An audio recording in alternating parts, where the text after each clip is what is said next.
I heard Alpha mention a backup plan in case the strikes on the enemy forces didn't break the ritual. I say, gaze moving from the colonel to the orc to check if Nazarek understands what I'm saying. A sidekick inversion, he called it, I think. Something librarians would do if they had to. They would overload the connection between here and down there. And when I remembered what happened to that psychic orc when the warp worm came, Nazarek looks blankly at me, then at the colonel. Right? We need a big boom, I say, motioning with an explosion. Not an actual boom, a psychic one. A big green boom? Big boom? Nazarek scratches its chin with the end of its choppa, fungal flakes cascading from the serrated edge. Green boom. Big headbanger. Headbang with the boys. Up there, says the colonel, pointing. A headbang inside that hole. I look at Schaefer, mouth dropping open. Now it's my time to struggle for words. What? The goal for the salamander's attack is to sever the ritual between the world eaters here on the surface and the rift in orbit. It seems to me that if you cannot break the link at this end, it will be severed at the source. If we can psychically disrupt the rift, it could have the desired effect.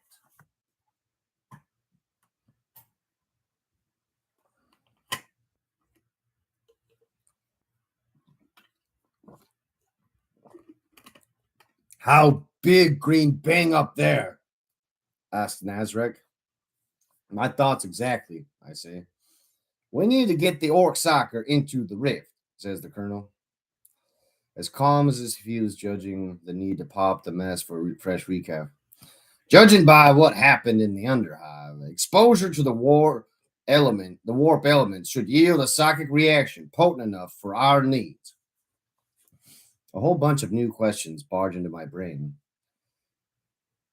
But the thought that reaches my tongue sums up all of them. How? You want us to gain possession of a powerful orc soccer, but the part that is giving you difficulty is getting into orbit?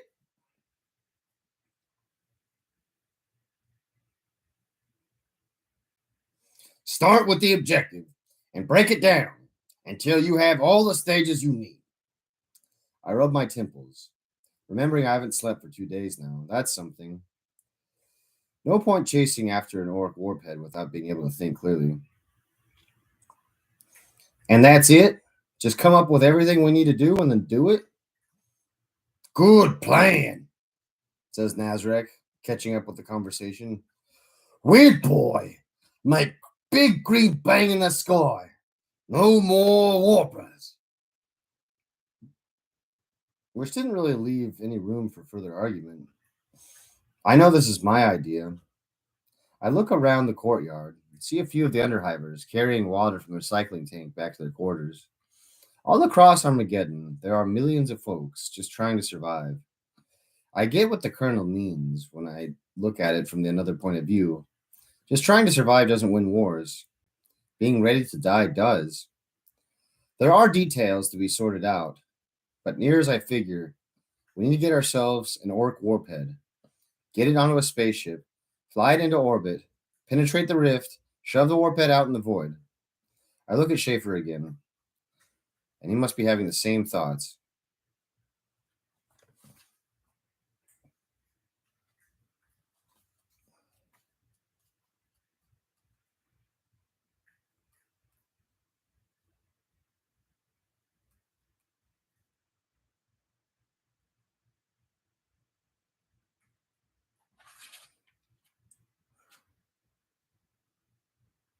Okay, they get the orc psyker.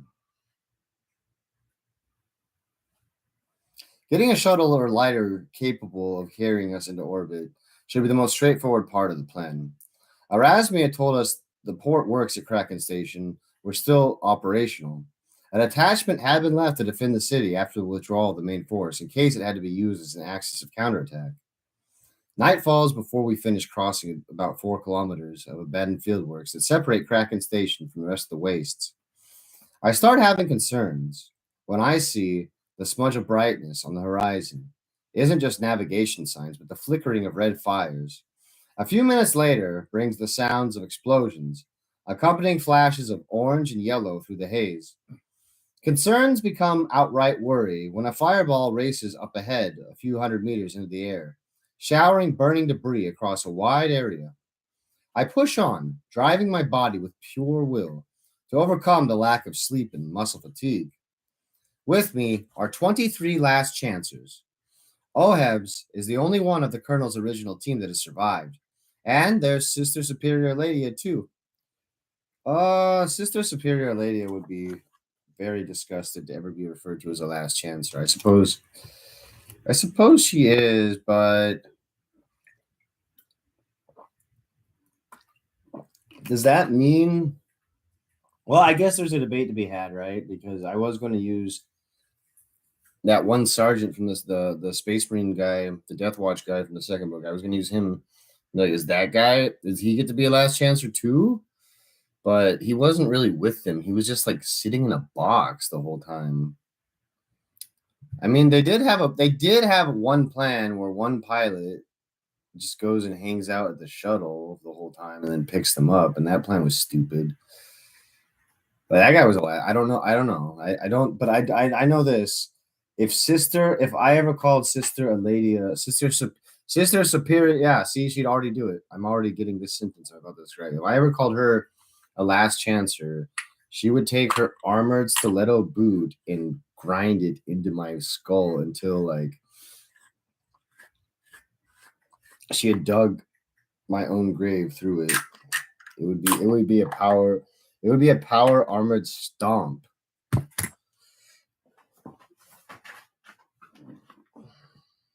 Which I wouldn't be prepared to do. Gav, I gotta stop you there, Gav. I gotta stop you there, Gav. For that matter, though, I'm not even sure if Colonel Schaefer is really a last chancer. I mean, I guess they have to have a leader, and it's not like Kage could be allowed. Yeah, allowing Kage free reign would be a really. I mean, every time it happens, it's almost a disaster. The best thing Kage can do is reset a situation. He can. I guess that yeah, that's the worst thing about Kage is he never really makes things better. He just he either makes things really, really worse for someone, or he can just reset things.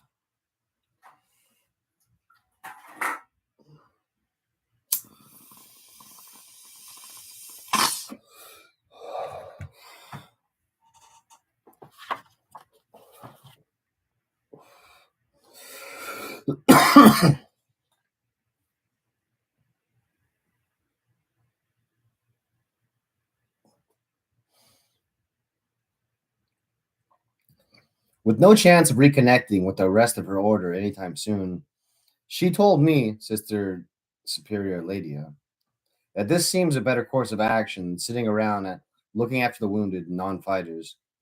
I also think she doesn't want to spend time with the colonel any more than I do. Nazarek and Grot have got to be medal winners as far as I'm concerned. The smaller alien in particular proving something of a fungal alchemist when it comes to keeping the warped sedated. Orskia and the most able-bodied of her people make up the Waster contingent, 12 of them altogether, which leaves only 9 followers of the Burnedmen, still capable of fighting from the hundreds that fled with me from the first attack. Well, there were hundreds. Yeah, there were hundreds of fighters, but now there were also thousands of people that are all gone. They're all gone. Well, I guess never mind. Some of them made it. Some of them made it. Maybe 100. Some of them made it. Never mind.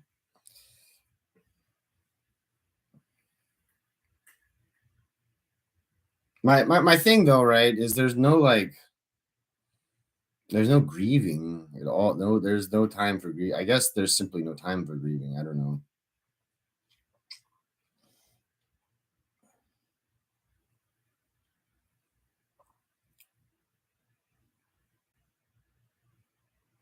Oh, okay. He says it right here. Good. It's still nothing compared to the 4,000 that died between landing on Eker 4 and destroying Court Norm.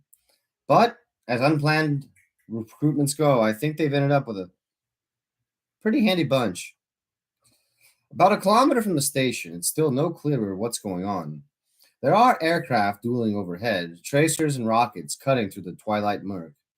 Smaller arms and zaps from the facility, hidden from the most by a curtain wall about 3 meters high. I called to a halt to take stock and discuss the plan with the makeshift platoon. This is probably good for us, I say, trying, put the, trying to put the best shot in the situation. In the confusion, we can slip in and get a ship without anyone seeing us. We'll be off the apron and heading to the stars before anyone knows we're there. You think? Asks Orskia, pulling her goggles to look at me with dubious stare. Easy in? Easy out, I say, even though I don't believe myself. Nothing is ever easy for a last chancer. Sister, do you know anything about the layout of the port? My company landed at Kraken before the battle abbey was raised, she replies. Hexagonal wall, 2 kilometers across, encircling barracks, airship and launch pads, plus a command and control tower near the eastern side. We'll need to head to the orbital pads in the northern sector, on the far side. And ways in, that wall looks pretty solid. There are 2 gateways, one east, one west, left and right of where we are, but they'll be guarded or contested. I cannot envision us getting through unseen. The wall's just too high to climb without proper equipment, says Orskia. She gets out rope. We send up runners, find something to tie the rope, but this climb. Sounds like a plan, I say, glancing back at Ohebs. How's our sleeper? The warp had strapped down to one of the waster's drag sleds, grumbling and dribbling, but otherwise comatose. Rod is riding on the sled too, watching carefully, a bag of powdered sporific in hand. Starting to come out of it, I think. Ohebs looks at Nazarek, who's staring at the firefight in the distance, entranced by the occasional zip of tracer fire and flare detonation. Hey, does it have to be awake? The warp head? Does it have to be awake to do its headbang thing? Nazarek stomps back and looks down at the weird boy before shrugging. Maybe. It turns its massive head towards me for a moment, and then looks back to the other orc. Need takeoff protection. What protection? Says Ohebs. Shiny metal, stop green, says Nazarek, stripping away a torque from the warphead's arm. Take off metal. Big bang. Well, let's do that when we're on the ship, I call out. I turn my attention to everyone else. It'll take even longer to swing around to come at the station from the north. So we're going to find the best place to cross the wall on this side and then cut across the strip itself. Remember, we're here to get in, move to the ship, not get stuck in some firefight. Keep low, move quick. There are going to be Astra Militarum troopers defending the station, Eladia points out. They will not see us as allies. I put down the scarf over my mouth and nose and wipe the sweat from my face with my cuff. The temperature is dropping low, but the waster gear protecting us from the elements is hot work. I look at my platoon. When I destroyed Court Norm, there were hundreds of thousands of civilians there. Most of them weren't traitors. Their commanders were just dominated by an alien incursion, but we couldn't let it spread. If the war was lost, if the city held for any longer, that contamination was going to get out and spread to the other forces and maybe off-world. So we blew the plasma reactors and incinerated 5 million people. I turned my stare to the starport. We're here to save Armageddon. Take out anyone that gets in our way. The first step that becomes clear as we get closer to Kraken is that the battle isn't as straightforward as I first thought. We lay upon about 150 meters from the twisted remnants of razor wire that used to guard the outer perimeter when I take stock. I can see orc banners hoisted over the wall close to us, but the armored vehicles pouring fire to the compound around the control tower are bastardized versions of Imperial war machines. The World Eaters. The flare of lasguns reveals the continued presence of the Astra Militarum garrison, concentrated to the northwest, with a pocket to the far west. Divided, it's only a matter of time before they're wiped out. The good news is that the orcs have smashed some sizable breaches into the curtain wall. So if we want to follow them in, we can avoid the climbing. Kage! The call comes from Sister Ladia. We cannot allow the port to fall into the possession of our foes. Bigger worries at the moment, I say, looking at the rift that blots out the night sky like a slowly expanding frag blossom. I think I can see dark shapes moving in its heart, but maybe it's just my imagination and the utter exhaustion that's trying to shut down my body. Nobody's gonna care about an airstrip once the world eaters get their way. I almost want to tell her to go join the defenders, but she's useful to have around. She's certainly the most capable warrior among us, even without her bolter and power armor. Her war gear simply makes her near unstoppable, unless we run directly into the traitor Astartes. But with that in mind, I lead the platoon on and left, heading to the westernmost breach, the smallest of the three. Another stop and a quick scan with the magnoculars reveals that the orcs have predictably moved from their first assault. The remnants of several alien clogs, the shattered stone, the burning wrecks of half a dozen vehicles, both large and small, light the packed ground around the compound. There's very little cover that might not explode and fewer shadows.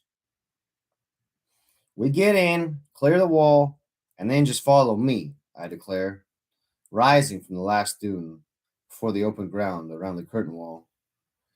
The ash here has been set with rockcrete to solidify it. It's not at all even, but it doesn't shift under boot. I spent so much time slogging through the slopes of dust and stone that it's jarring to run over unforgiving ground again. I almost trip, and several of the wasters look like they're hobbling as we dash through the flickering orange of firefight. The breach starts from about a meter up, a small ramp of orc carcasses running up to it.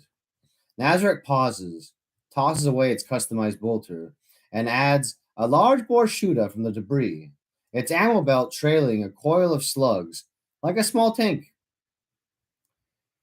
Hefting it to one shoulder, the orc chambers a shell and then clambers after us, boots mashing the remnants of its kind, oblivious to their deaths.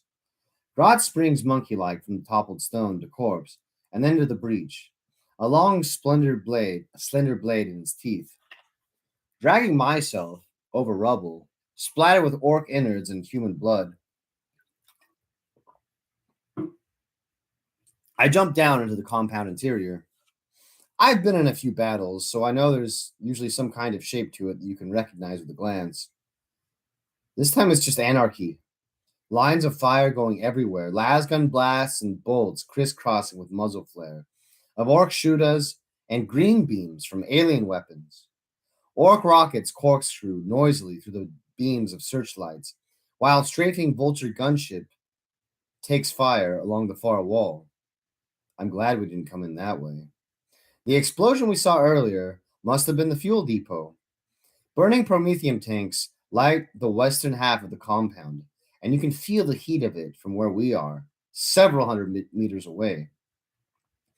And through it all, I have the sinking feeling that there aren't any ships. It's hard to believe there's anything on the ground that hasn't been hit by shells, bombs, or crossfire. Over there! Orska grabs my arm and points to a raised landing pad almost directly opposite us, partially obscured by smoke billowing from burning depots. A blunt-nosed drop craft sits there, red-robed adepts moving about its landing gear, other figures appearing and disappearing from the ruddy light that streams from the open rampway on the side of the fuselage, loading something aboard. It's clearly getting ready to leave, and we don't have long. It's open ground all the way through, 800 meters or so, I reckon, with just enemy fire for company. While the others gather around me, I look for anything else, another shuttle that'll be easier to reach. Instead, I spy the crashed remnants of the Imperial Navy Marauder bomber. It looks burnt out, broken halfway along the eastway runway, nose cone and upper fuselage blackened by fire.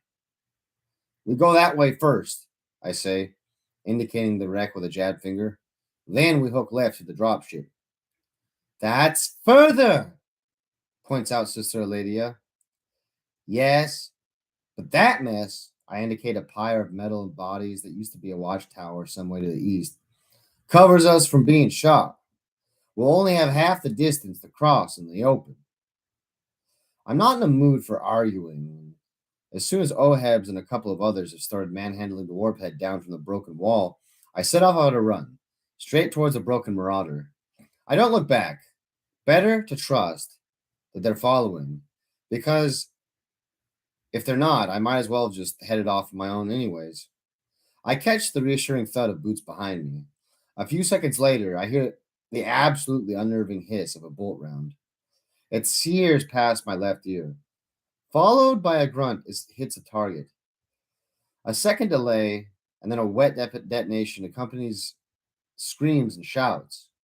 I keep running, not trusting to anything but speed as I try to see where the shot came from. There's nothing in the pools of flickering light. Maybe just a random shot? Who's hit? I shout, apparently praying it isn't Ohebs or the warphead. Who's hit? Stransa, Orska replies back, breathing labored. We leave him.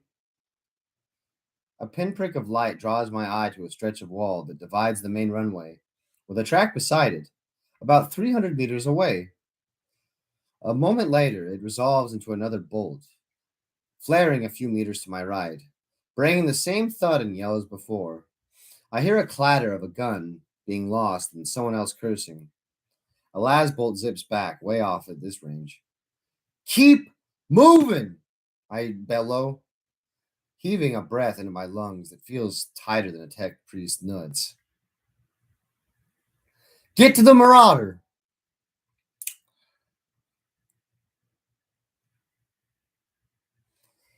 Something big vaults the wall, armored and fast. Traitor Astartes, World Eater. But just one. It's no consolation. He's firing a damn bolt pistol, picking us off at 250 meters. Even as he starts running towards us, a chain axe growls into life in his other hand. You run, we stop, Orska calls out. I should probably argue, but I don't. I just keep running as bullets start to buzz the back across the runway into the charging space marine. Ceramite chips fly from his armor, but he keeps coming, another bolt flashing from the muzzle of his pistol to take out someone behind me in a lethal detonation. The World Eater's course curves, taking him towards the group that have stopped to open fire. At least that part of the plan has worked. 200 meters from the wreck of the Marauder, I finally risk a glance back. Nazrek has a rope over his shoulder, hauling the drag sled, along with half a dozen others, including Ohebs. Half a dozen more follow, throwing panicked glances at the approaching World Eater. Beyond them, Orska and the rest have set up an impromptu firing line, blazing away at the incoming space marine. Eladia is with them, bolter readied. At the 100-meter mark, she opens fire, her first shot glancing off pauldrons studded with spikes and grisly trophies. The Space Marine has covered 10 more meters before she fires again, this time her round hitting the traitor square in the chest. He stumbles, falling to a knee, and a wordless shout of hope rises from my throat. The bolt pistol barks his reply, the bolt racing across the gap towards Aledia. My shot dies as the bolt hits the side of her helm, exploding across the silver armor. Aledia falls sideways, her finger closing on the trigger, the bolt in the chamber spearing uselessly in the sky. Kage, come on! Grasps Ohebs as he pulls the lever. I take one last look at the other group. The heretic is running again, 50 meters away, the snarl of chain X audible. Bolt pistol, flaring to rip the head from another waster. A really stupid part of me wants to go back, like I could help. The smarter part of my brain takes over, and I fall in on the behind, the sled, ramming my pistol into my belt so I can bend and push with both hands. A metallic bellow rips through the night behind us. Blood, blood, blood, blood! Even at this distance, I can hear the chain axe spinning to full speed. Perhaps it's my imagination that fills the next piece, the ripping of flesh and cracking of bones. Then, something like a lightning flash causes me to falter, letting go of the sled as I stop to turn and run again. I see 3 wasters down, one of them crushed under the boot of the berserk warrior. Orskis swings her arquebus around like a club, the weighted stalk smashing the Space Marine's face, breaking on impact.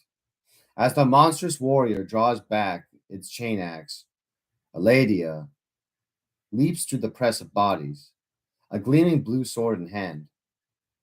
The tip of the blade sweeps up, slicing neatly through the wrist of the Space Marine, chain axe still in its grip.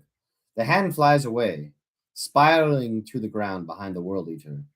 Enraged, the Space Marine brings down the stump, smashing it into Orska's face. Her head flies back, neck obviously broken, the force of the blow folding her backwards.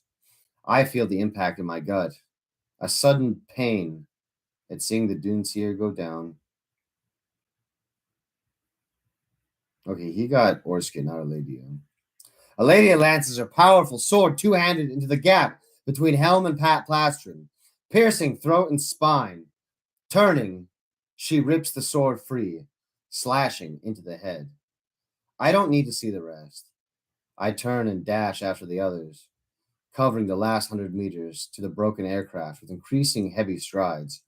Reaching the sanctuary of the cracked fuselage, I find Nazarek at the opposite side, staring out of a hole in the compartment wall. The others combining their efforts to drag the warpath through the tangle of wires and twisted metal. Bad, boss, says the orc. Bad. I see more Space Marines heading towards us from the distant wall. 5 at least. Their blood-reddened armor shining in the glow of fires. If we make a break for it now, we might be able to reach the dropship, says Ohebs. And if we don't, we'll be gunned down in open ground, I reply. A glance over my shoulder reveals the approach of the wasters and Sister Aledia. If we leave now, it's without them. Can't risk it. We have to hold here, regroup, then make a break for it. And that was a big mistake. That just does not seem like Kage at all. I mean, I guess the lady did kill a space, or like basically disable a Space Marine, so that's pretty cool. But at this point, I mean, calling a lady their most capable warrior is certainly the truth. But I am fairly certain that Nazarek has ascended to becoming a knob. After he held off the warp hounds, or whatever they're called, bloodhounds, carrion canines, whatever they're called, the quadrupedal. Well, after he got his arm ripped off, he got his arm ripped. Oh yeah, it got replaced. Well, after that happened, he had accrued enough physical damage to like become a knob. That's how they do become the knobs, is they get damaged a lot, and then it just regrows better.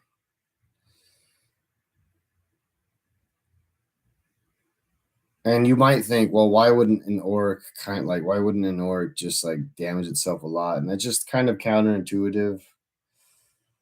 It would just basic that would break if they did that. It would just break orc culture. I guess I would say their entire hierarchy is based on that. But I don't even know if they'd be smart enough. I don't even know. I mean, I think that the orcs can count to 10, and anything beyond 10 is lots. So, but I also feel like they're pretty good about matching that. Like if they're gonna trade, I feel like there's already a general approximation, and then that might come down to them like it would change the economy in a way. Like if one orc trader was like, "Oh, I want lots of shooters," and then another orc was like, "Well, you got to give me lots of teeth and lots of grots." That might be a trade because they wouldn't they have no there's no I don't think there's any word for more in there. You would just have to say like, well, and I want this, and I want lots of these, and I want lots of that. And like you'd have to make like a really ridiculous list to really make sure that your bases were covered if you were the first orc salesman that wanted to sell the shooters and get teeth and grots from it.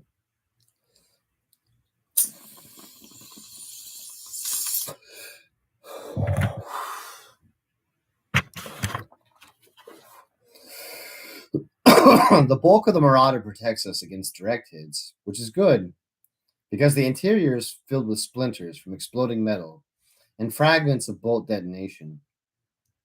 If anything, taking cover in the downplane has made it easier for the world eaters, who have just hit it, who just have to hit it near us to send showers of lethal shrapnel scything through the people packed inside the fuselage. The floor is already awash with blood, and I can't hear anything for the ring of metal and cries of the wounded. It's as if my world has shrunk into a metal cylinder about 5 meters long and 3 wide, filled with death and pain.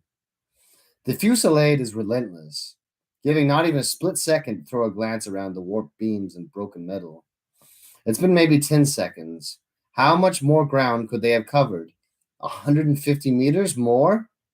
Aladia stands with her back to one of the reinforced ribs that stretches around the Marauder's main bomb bay. Her bolter in it.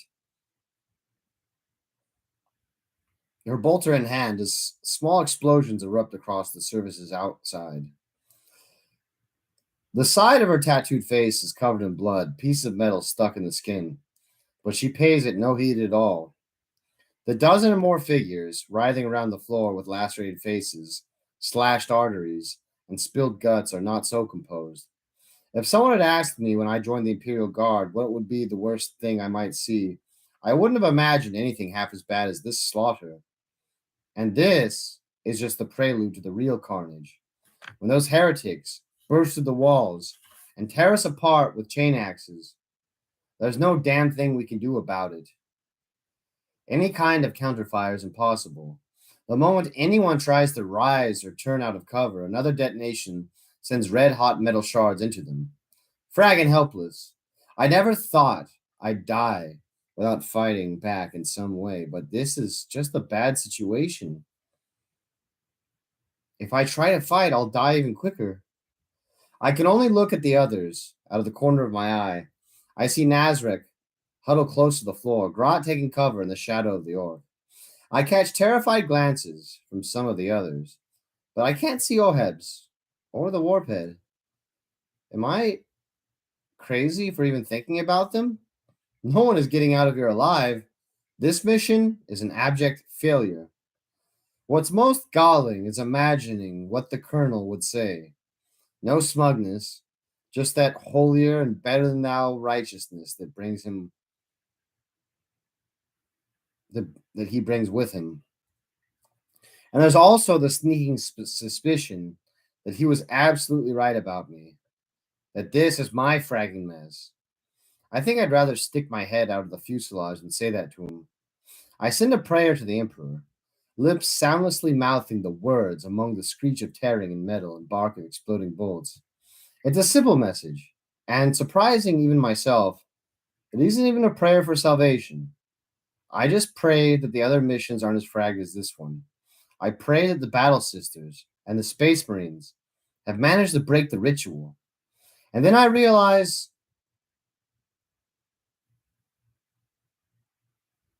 it is about me after all. Because if the Sisters and Salamanders can't stop the World Eaters, then it doesn't matter what happens here.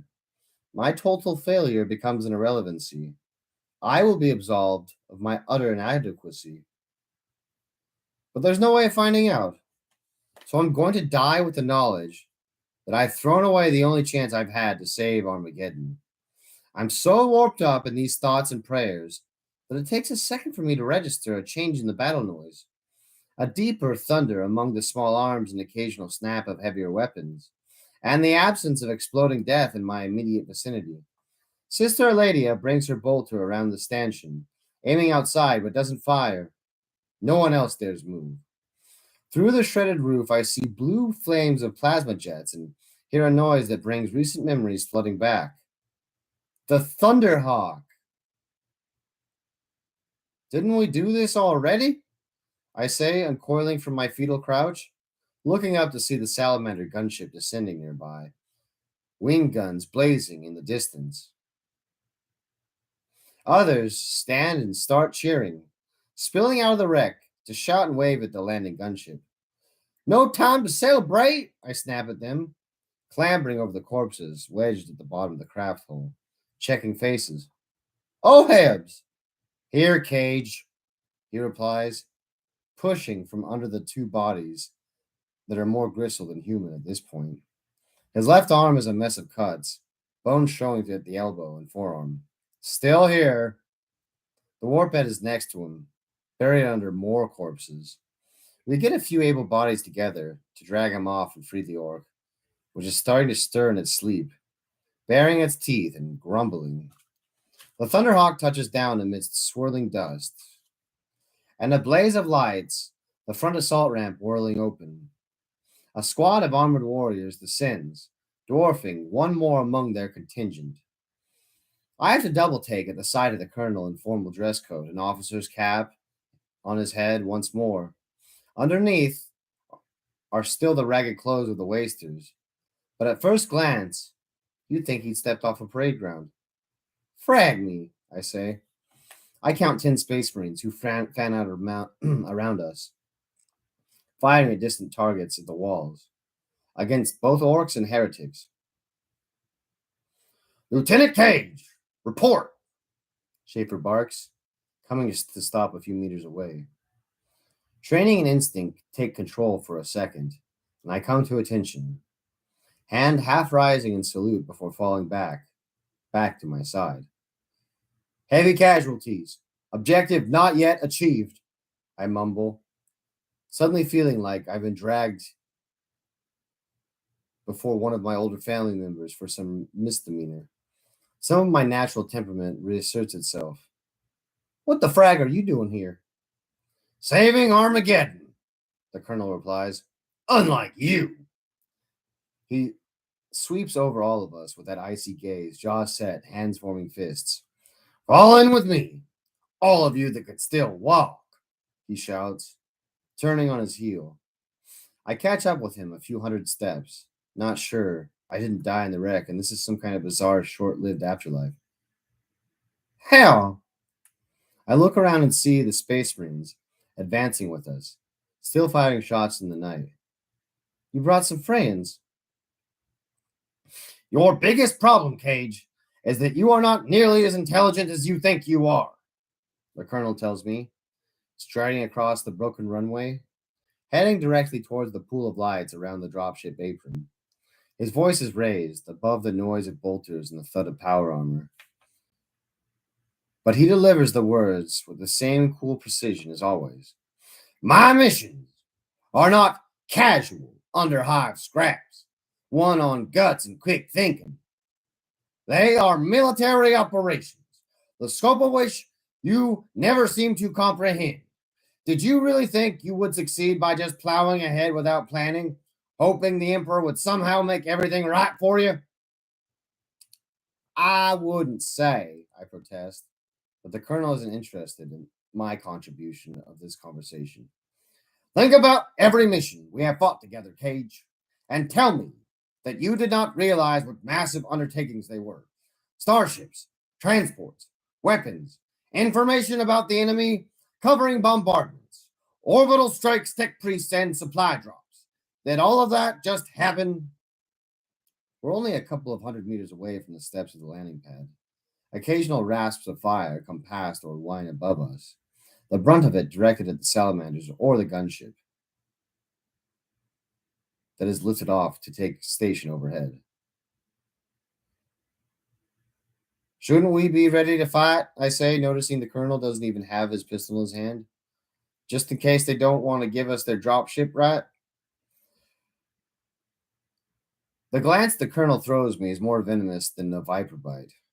Did it occur to you that refueling and arming a dropship in the middle of an ongoing battle was a strange thing to do? I guess they were maybe evacuating officers or something. It didn't seem important. And did you even think about bringing along the Vox we recovered to communicate with Kraken Station?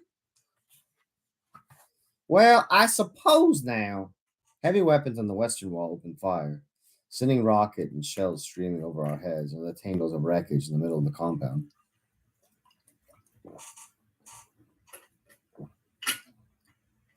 I follow their fall for a couple of seconds and see orc bodies caught in the blasts. Did you have someone that can pilot a ship into orbit for you? The colonel continues, eyes fixed ahead. I hadn't gotten that far.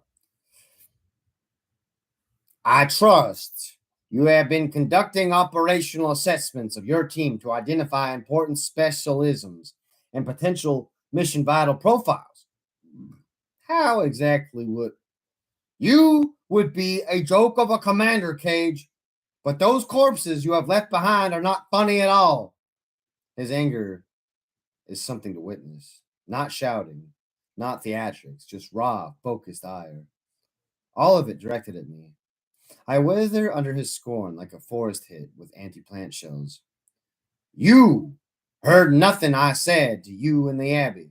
You cannot win if you are worried about saving lives, yours or anybody else's. If only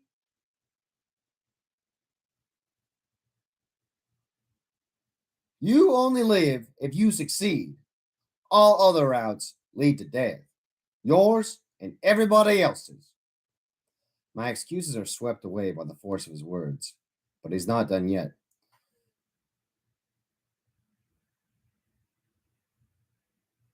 From the moment you saw me again, all you have had on your mind is being in charge.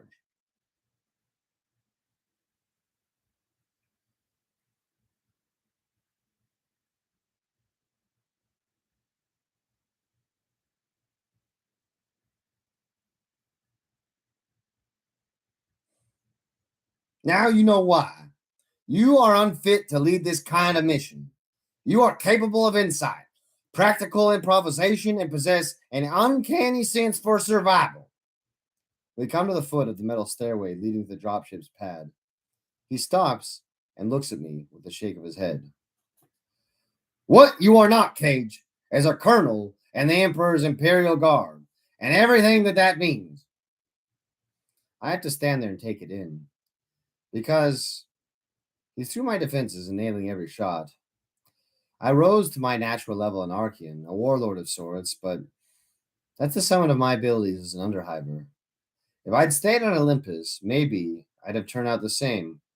But the moment I joined the Imperial Guard, I was not going to be destined for the officer corps, and I had to rise to the ranks by the Emperor. My rank of lieutenant, prior rank, was essentially administrative, because I was in charge of a platoon at one point. One more thing, Kage, he says, his words coming through a fog of misery. I look at him just in time to see his fist swinging. It connects perfectly between nose and cheek, smashing my head to send me back crumpling to the floor. I lift up my hand to protect myself, too, as he looms over me. If you ever strike me again, I will shoot you. He stands there, waiting for my response. I nod, feeling blood trickling down my top lip. It's nothing really, but of all the injuries I've suffered in these last several days, this one hurts the most. I nod, barely submissive to his will. I'm glad we have come to this accord, he says, and offers a hand to help me to my feet. I accept it and rise with a grunt. I have 3 words for you. Are you ready? I stand to attention. My salute is sharp as a chain axe this time. Yes, Colonel, I reply. Then come with me, Lieutenant Kage.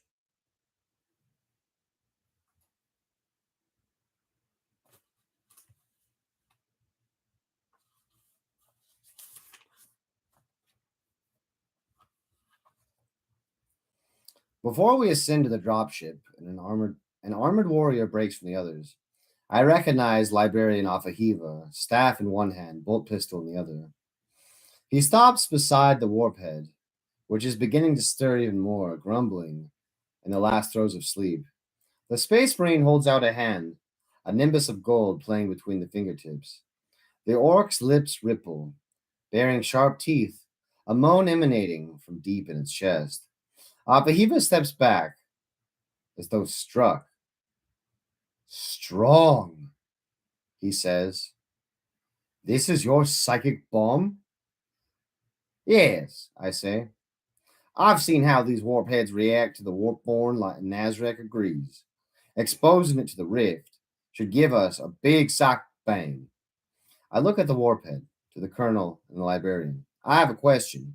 Ask it, says Afahiva. Why don't we use the Thunderhawk? I jab a thumb over my shoulder to where the Salamander's gunship is circling the port, battle cannon and storm bolters tearing ruin through the attackers. I figure that's a quick, safe way into orbit. The Space Marine laughs, a deep rumble.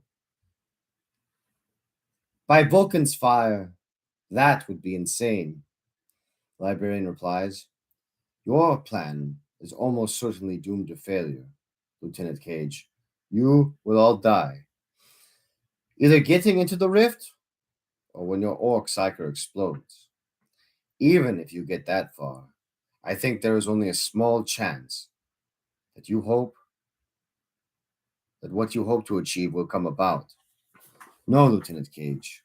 The salamanders will not be accompanying you on this one-way voyage. It is courageous of you, foolhardy probably, but we will continue to target the world eaters here on the surface. Right, I say. I notice Sister Superior Lady is close and turn to speak to her. I guess you'll be leaving us too now. The Space Marines can probably take you back to rejoin your company, or one of the others from your order. She steps past the last few hivers and wasters, a living statue of silver marred with bloody splashes and grime. Her eyes move from Nazarek to the others, then to the colonel, to Afahiva, and eventually to me. Colonel Schaefer is right. You are no commander, she says. I sag, about to turn away, but she continues. But I look at all these people, and I can see something of why they are here. You are not a commander, burned man, but you are a leader. I see you fight, not just with your weapons, but with your soul. I see good intent, war with selfishness. Some would say that makes you impure, unworthy of love and protection of the Emperor. She raises her voice as the Thunderhawk circuit brings it closer, guns booming and barking. I believe we are born imperfect, and that we must strive to prove ourselves to the God Emperor each and every day he grants us. You fell so low, but you have brought yourself back, and in your journey from the flames, you have reenacted that struggle. The noblest of my sisterhood have been elevated to saints, and a handful have become living saints, sustained by the will of the Emperor to fight on, even after death's grace. That preacher believed that you led a blessed existence and gave his life for that belief as a martyr. Perhaps he was right. Perhaps a saint of the Astra Militarum is not ideal. Perhaps they are a fighter, a leader, one that defies the enemies of the Imperium, not with piety, purity, and righteousness, but with a deeper, bloodier faith. She steps forward, and I can feel tears in my eyes. Something I've never felt before stirs inside the sister, a divine hand of the God Emperor. The priest's death reminds me of a simple truth gifted to us by Saint Sabbath. She bows her head, the clink of her weapon on the ground, at my feet, seeming louder than the crack of the mightiest wall gun. There are no miracles. There are only men. Struck dumb, I stand there for several seconds, amazed by this being of grace and power supplicating herself before me. All the praises of the burned man rise up in memory, ringing in my ears. I see the old preacher stepping in front of the bullet, the will of the God Emperor made manifest through the actions of a human being. Pick up your sword, sister, I tell her. I can't claim to be a saint, and this is the colonel's team from here on out. But I would take your company as a sign that the Emperor is still watching over this gaggle of poor bastards. A smile cracks her mask of sincerity as she lifts up her blade, the first sign of the woman within the battle sister. Okay.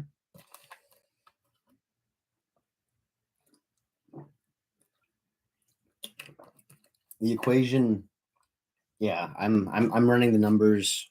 I'm running the numbers here. I'm doing the math. The equation's all.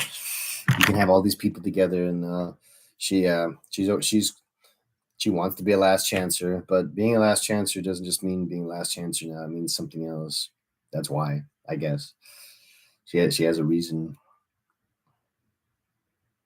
So now they have a power armored warrior for the final chapter. A power armored warrior, a power armored final last chancer.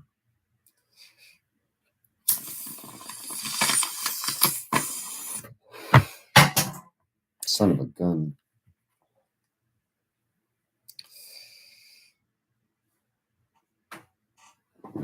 This is usually the time where I start saying that Gab Thorpe's a pretty good guy and that he writes from experience, and that I can tell because it connects with some of my experience. It either connects with my experiences or it's simultaneously doing this thing wherein I'm vicariously connected.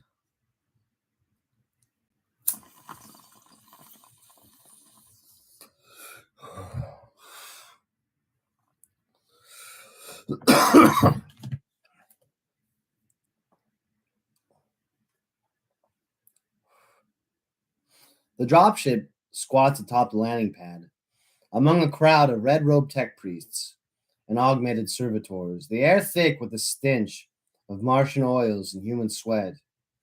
In the glare of the lights, I can make out a patch of plasteel on the hull, about 3 meters or two. It stands out because the rest of the ship is pale gray, scorched brown and black in places by reentry, while the patch is clearly new, almost polished and finished. What's that? I say. Most of the operational orbital ships were evacuated along with the crews. A woman calls out from behind me. I turn to find myself looking at a short, dark haired pilot. So it seems from the flight suit and the helmet underarm. This is mine. The Yucha. She's been here for refit and fuel for 3 weeks. But it was only a call from your colonel that got things moving. So they just repaired it? I say. Like in a hurry? She'll be fine. You must be Commander Neri. Oh, you must be Commander Neri, says the colonel, pushing past me. Are you ready to take off? Waiting on you, Colonel Schaefer. I'll finish pre-flight checks. You know where we're going, right? I say, wondering just how dedicated she'll be to the mission. It's not the first time the colonel has pulled a fast one on some poor pilot or driver. Right into that big gleaming asshole up there, I hear, says Neri, closing one eye and mimicking a pistol shot with her finger into the sky. And you're fine with that? Your colonel tells me we're going to save the planet. Isn't that right, Colonel? That is the objective. Let's not hang around here then. Time to get going. We get ourselves ready to embark. There's a fresh lasgun apiece. Nazrak chuckles and keeps its massive customized shooter, plus some ration packs and sealed cans. Dry grain bars has been washed down with tepid, metallic water, and it never tastes so good. As we devour these gifts, the engines whine to life, stuttering occasionally as they warm up. A speaker above us on the gangway blares alive. Asses in seats, everybody. We leave in 5 minutes. I cock an eye towards the colonel. She seems stable, I say to him. She is a highly decorated pilot. He glances to the crew pod a few meters above us from the nose of the dropship. She's been grounded a while, that is all. Eager. Yeah, eager. Not at all crazy. I turn on the others and clap my hands to get them moving. What is it with these Imperial Navy folk? Everybody on board. Take lots of power packs. I get the feeling we might still have one more battle to fight. We've just had the warning from the pilot that we've broken void.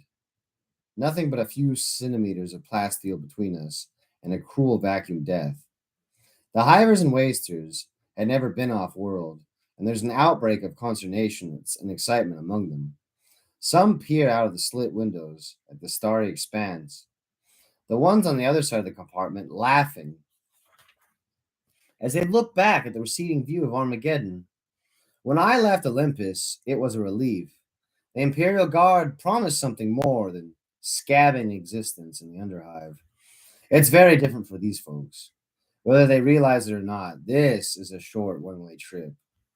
Silence descends, again, as the novelty wears off. Some of them realizing that they're in actual space now, more turning their thoughts to what lies ahead. After another couple of minutes, I feel an itch inside my blood, not like anything I felt before. I feel the need to scratch inside my veins. Scattered muttering breaks to mute the tension. Prayers from some, swearing from others. Nazarek lets out a disconcerted groan, banging a hand against the side of its head, as though trying to dislodge a blockage. It's the warp effect, I cast out, trying to make it sound matter of fact. We're getting closer to the breach. Keep an eye on each other. My warning is met by quizzical looks, reminding me that none of them have experienced anything like warp travel before. The warp, it gets into your thoughts. Maybe you'll start to hear things or see stuff that doesn't seem right, but it'll feel normal. But if you see anyone acting twitchy, make sure they're okay. The closer we get to our target, the more pronounced these sensations will become. The colonel adds, there are subtle ways the warp-born can influence your thoughts. If you see anything suspicious, do not hesitate to act. Remember, the mission and your lives depend on keeping this ship free of warp taint. Any doubts should be made known to me. This declaration unsettles them until Sister Eladia begins to pray. Her words, spoken with conviction that pushes away the fears. Though much of it is in High Gothic, we all become wrapped in her devotion, feeling the strength of her righteousness, like the heat that comes from her armor. A few minutes into this, a disturbed cry from one of the wasters draws everyone's attention.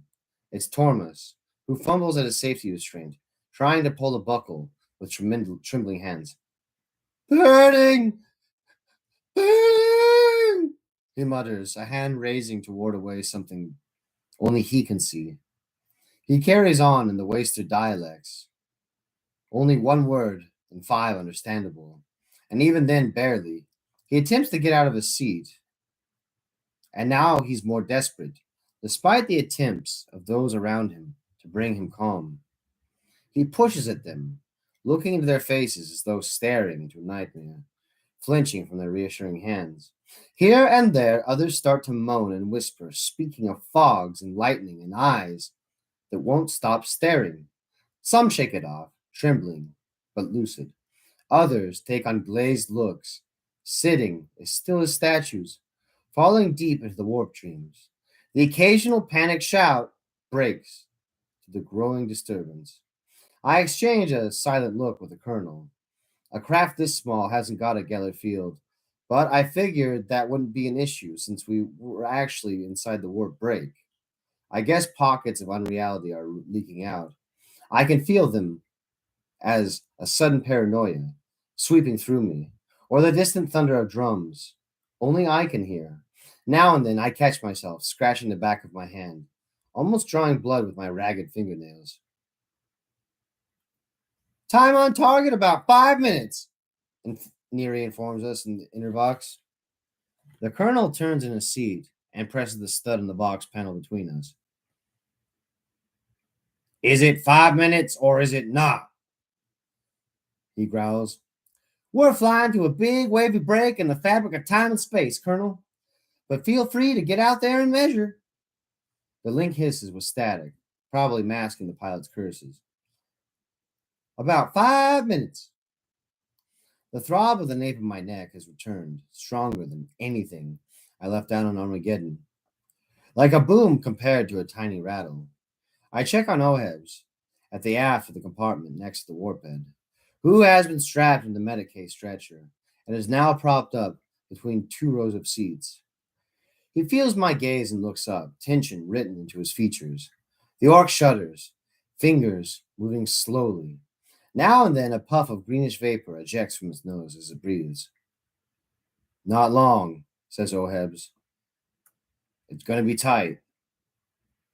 We'll move it to the airlock, I say, hitting the release clasp of my harness to get up. A warning light comes to life above my position, accompanied by a repetitive ding ding dang of an alarm. For a moment, the noise rings louder, the red light becoming a blur of brightness in my vision. I shake my head, and the moment passes. Kage! The colonel looks at me, frowning.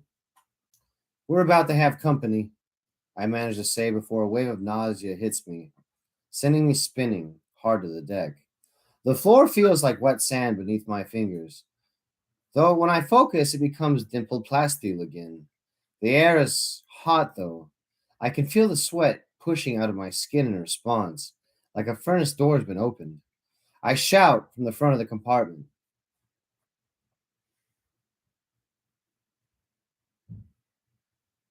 And another shout rings in my ears, and more dizziness sweeps through me as I try to turn my head to see what's happening. The colonel is standing up, and possibly slowly, it seems, mouth distorted and possibly wide as he shouts. The sounds come to me as an incoherent moan filled with alarm. Eyes widening, he moves his hand to the holster at his belt. Twisting my neck, I look up to see something fading through the roof, gathering from the cloud of sparks, dancing over the plain gray fuselage.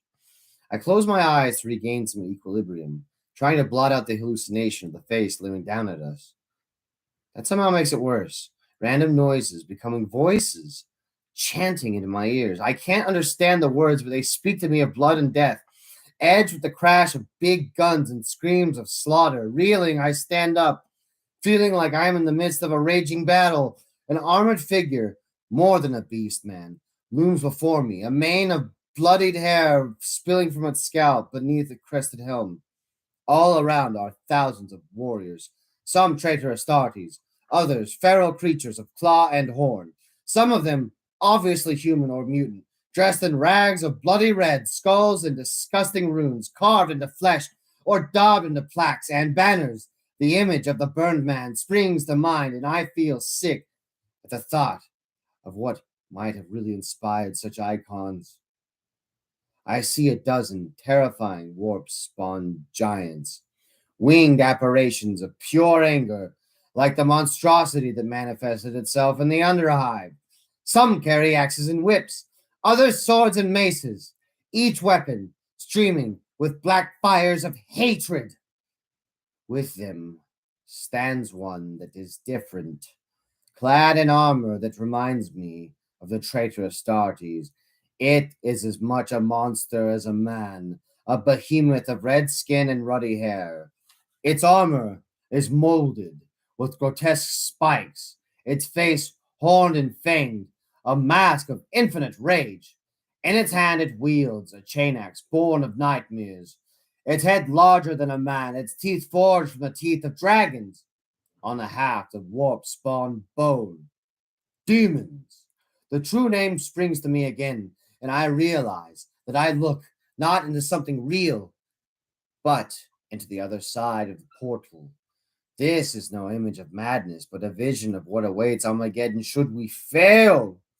In my hazy dreams, a hound with a red lizard body and teeth of bronze leaps at me. The zip of a lasgun cuts through everything, and I feel the hot flash of the discharge across the side of my face. I open my eyes, realizing I'm the one that's opened fire, and the hound is with us inside the dropship. Its shoulders as high as mine, tail lashing, leathery crest flexing as it tilts back its head and lets out a growl that reverberates through the deck. Some of my companions open fire too, but not just at the blood monster. There are other things manifesting around us. Blood warriors with black swords and winged warpborn made of fire and madness. Flashes of lasfire streak blood spots across my vision, the clamor of weapons joined by the fearful shouts and screams of those trapped with the demons. A serrated, immaterial blade slashes through cloth and flesh, cutting down one of the wasters just in front of me. I fire my lasgun into the warpborn's chest as its tongue flashes out to catch droplets of blood spraying from the wound. Another infernal hound appears, smashing up through the seats in the center of the compartment, heaving its bulk as though nothing. Behind me! Oheb's cuts Oheb's call cuts to the Adin. A glance in his direction shows the demons are ignoring him completely, the air a few meters around him free from the miasma of red. On the other side of the chamber is Sister Eladia. I swear every bolt from her gun shimmers with a golden trail as they cut through unreal beast and warrior alike. Nazarek fires its ridiculous gun, the detonating shell tearing apart three warpborn, as well as one of our own, who was in the grips of the enemy. Pieces of demon flesh splatter across the wall and ceiling. Others are not so fortunate, overwhelmed by the ferocity and suddenness of the attack. I remember the colonel's words: "We can't save lives. The mission is everything." He's already passed me, firing his pistol repeatedly into the demon crouched over the corpse of a hiver. The intervox growls to life, but it's not the voice of the pilot. Hideous laughter and mind-numbing screeches fill the air, loud enough to stun. I flounder after Schaefer, giving up the instinct to fight, heading for the small pool of sanctuary around Oheb's.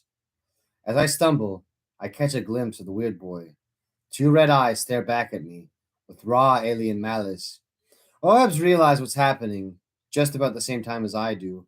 He makes a lunge for the warp head, as a muscular green arm, sheathed in crackling energy, reaps out of the strapping. The fronds of psychic power gutter and die as Ohebs grabs the creature's arm.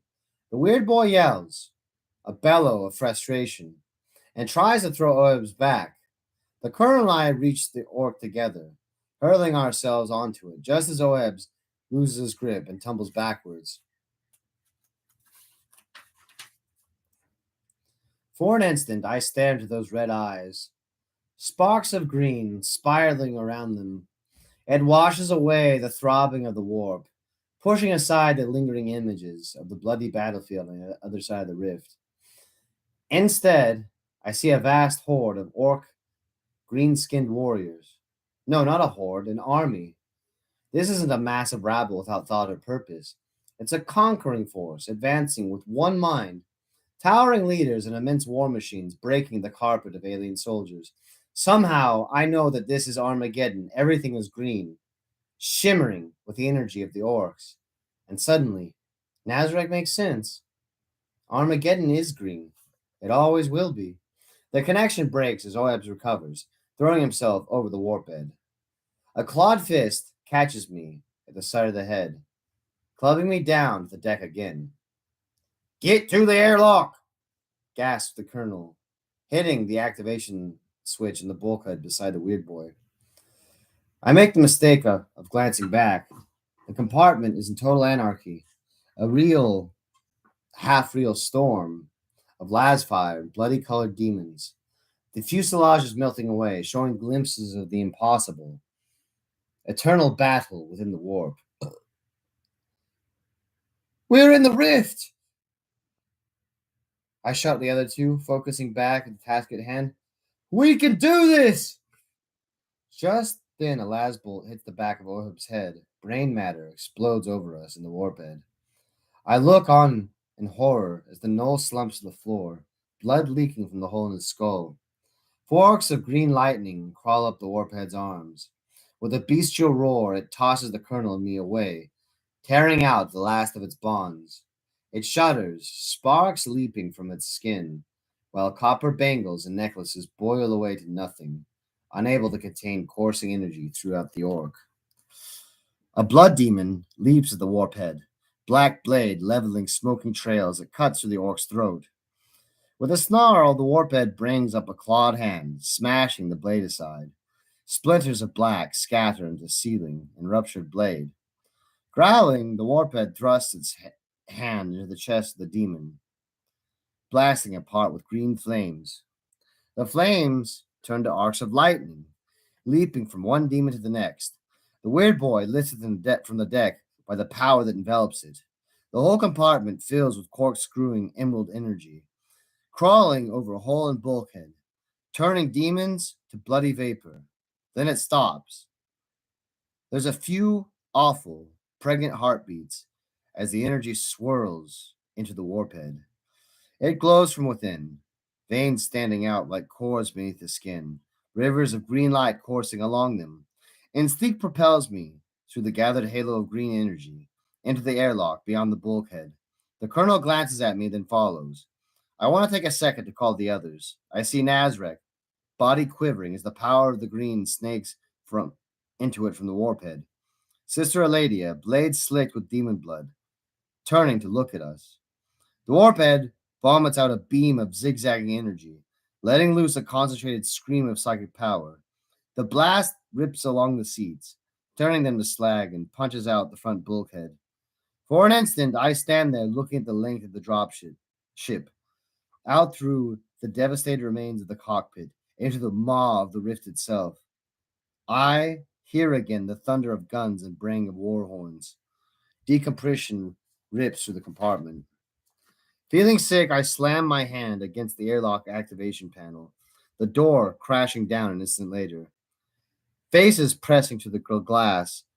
Face pressed the glass. I see the contents of the chamber explode out into nothingness. Bodies, human and demon, spinning into each other. Nazareth goes, still shooting, Grot clutching the larger alien's ankle, mouth in a silent screech. Eladia too, just becoming a silver flash against the whirling red wound in reality. The warphead follows, arcing power surrounding it as it flies in the break in space like a green rocket. The flares of energy grow larger and brighter, a roiling storm in a matter of seconds. Undulating waves of emerald power wash back over us, becoming invisible ripples, tearing through reality and unreality. Like a plasma charge, they chew along the fuselage, seeming to devour everything in their path. The green washes over me, bringing a deafening roar of bestial defiance that throws me across the airlock. Everything feels like it is unmade, every piece of me coming apart, and the fury of a heartbeat that never ends. Reality returns. Nothing is preferable to the agony that burns through my head for an impossibly long moment. My senses stop spinning out of control, reassembling the world around me like a static filled hololithic display, gaining focus. My ears won't stop hissing, and my skin feels like it wants to crawl off somewhere dark to die, stretching away from the flesh beneath. Frag me! I'm alive, I whisper, trying to absorb the coolness of the metal under my hands, willing it to spread to the inferno inside my gut and lungs. We both are! I groan and fall to my back at the sound of the colonel's voice, prizing my eyes open with the force of will that could have lifted a battle titan. I see him slumped against the wall of the airlock. There's dried blood under his arms, nose, and mouth. I figure I'm the same by his look of concern. I really thought this would be the last time. Through the thick armor glass of the door window, I can see little of the ship. Against the harsh void, a contorted hole spirals outwards, as though the fuselage had been flayed open by some obscenely massive whip. The surface of the metal is whorled with indentations that look like they are melted into its metal, reflecting the erratic starlight. Blood smears decorate what remains of the mangled ceiling. Inside the airlock seems untouched. Though the walls look a little twisted, the doors are intact. We spend a few minutes in silence, just drifting across the void. Through the outer door, I can see nothing but stars. A shadow eclipses the light of Armageddon's star, plunging us into a gloom. Internal lumens, a dull orange. A clang echoes through the ship, vibrating through the walls and floor. With moans and grimaces, we both push ourselves up, drawing weapons as we expect the worst. Another bang reverberates through the airlock, this time more localized from the exterior door. The panel next to it springs to life, digits scrolling across its surface as someone enters a code from the outside. The door hisses open and reveals three armored space marines.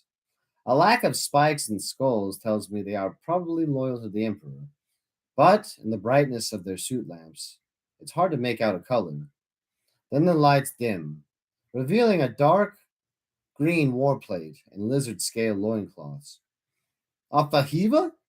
I say, unable to believe it. The Space Marine librarian steps into the airlock and removes his helmet. His face looks more lined than I remember, and metal studs hold a plate in place on the side of his skull. I thought you weren't coming, I say. We were not, the salamander librarian replies, looking from me to the colonel and then back again with something akin to amazement. Did we succeed? The colonel asks sharply. The ritual. Did the world leaders finish it? They did not, Abihiva tells us with a smile. Whether your effort or ours, I could not say. I don't understand, I say. How can you have finished your tags? We can't have parted company more than half an hour ago. His expression turns somber. The World Eater's attack was just the beginning of Armageddon's fresh woes. A horde of blood maid overrun much of the world. We had to leave. It was impossible to hold on any longer. Our deaths would have been pointless. Now we have returned with a miracle to reclaim this world. Our warp jump must have pulled back your ship to real space. I have never heard anything like it. A miracle, mutters Schaefer. Another damn miracle.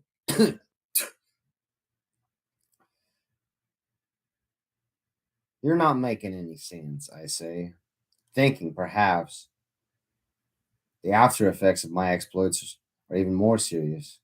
It sounds like he's talking as though everything is in the past. What happened to us? The colonel says slowly. How long were we in the warp? My guts turn to ice as he asks the question. I'd assume that since we'd survived the mission and been dubbed back into real space, it couldn't have been that long. The temporal dilation effect of the warp hadn't even occurred to me. Hours could have passed on the surface below while we entered the outskirts of the rift. You know well, time does not work that simply, Colonel Schaefer. Alfahiva looks at us again and strokes his chin. A whole generation has been born and died in the time since you set off on your insane mission. 50 years? Mutters the colonel. Longer, most likely. One of the other salamanders turns his head to Alfahiva, bolter raised towards us, speaking across the Vox link. The librarian's eyes move from me to the colonel slowly, regarding us with some care. He gives the other spaceman a nod and steps towards us, staff tip dipping to point at our direction. Though you have not felt it, you have spent a long time in the warp, my companions of old, Alfahiva says heavily. The lizard's skull on its staff gleams with psychic power, entrancing as it swirls blue and white across my vision. There is every chance such exposure has corrupted you. Because you have survived, because of some infernal bargain made with the powers of the warp. The other space marine clearly addresses him again, as Alfahiva frowns, shaking his head. That is not our way, brother, Alfahiva replies, returning his attention to us. You have seen which is not allowed to be seen. You have gazed upon the works and servants of chaos. The word is unfamiliar to me, but it sends a shudder of apprehension up my spine all the same. The Wasters had a story, I say. I think the Inquisition wiped out all record of the demons coming to Armageddon before. That is very likely, says Alfahiva. He darts a look of reproach at his companions. But we are not inquisitors. We do not kill out of hand those who have had the misfortune of exposure to the worst foe. He takes a step closer before I can breathe a sigh of relief. The nimbus of the staff enveloping my head. I feel needles pushing down to my thoughts, peeling them apart for examination. It lasts a few seconds, but sends me falling to my knees, vision spinning, ears ringing. The colonel suffers similar examination and collapses next to me. No sign of taint at all, says Alfahiva with some disbelief. His staff dims as he draws it back to his side. I pull myself up. The colonel stands next to me, hand raised to his temple, one eye closed. Why are you here? The forces of darkness have torn apart the Imperium, with a warp storm so vast it splits the galaxy. Many worlds are dead, others lost beyond the curtain of the Siatrax maledictum. Realms of the Emperor stand upon the brink of annihilation, and we have returned to Armageddon with the Primarch to do what we could not do before. Primarch, I mutter. With all the recent talks of saints and warp powers, I shouldn't be that surprised at the mention of one of the Emperor's sons, the last of whom was lost to the Imperium thousands of years ago. There's a Primarch? It's a lot to take in, and I stand there swaying for a while just to keep upright. The colonel clears his throat and wipes blood from his face with his fingertips. He looks at the red for a moment, and then at me. That sounds very bad, Librarian Alfahiva. Very bad indeed. My thoughts come back together from their various confusing journeys, forming a concerted idea in my head. I met the colonel's gaze. Sounds like the last chances are needed more than ever.